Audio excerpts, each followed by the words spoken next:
আসসালামু আলাইকুম।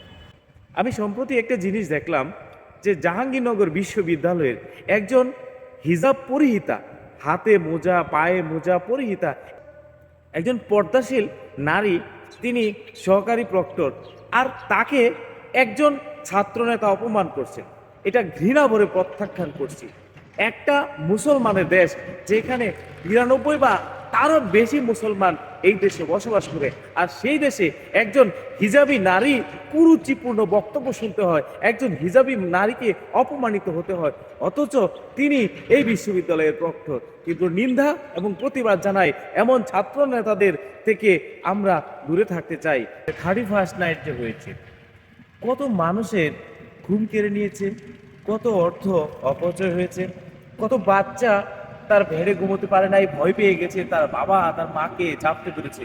যেমন আমার শিশু বাচ্চাটিরও একই অবস্থা হয়েছে।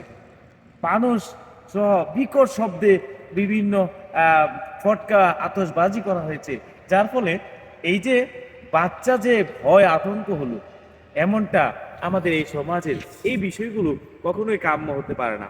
আসুন আমরা এই বিষয়গুলো থেকে কিছুটা পরিবর্তন হই, কারণ বছর চলে গেছে, সেই বছর আর আপনি ফিরে পাবেন না।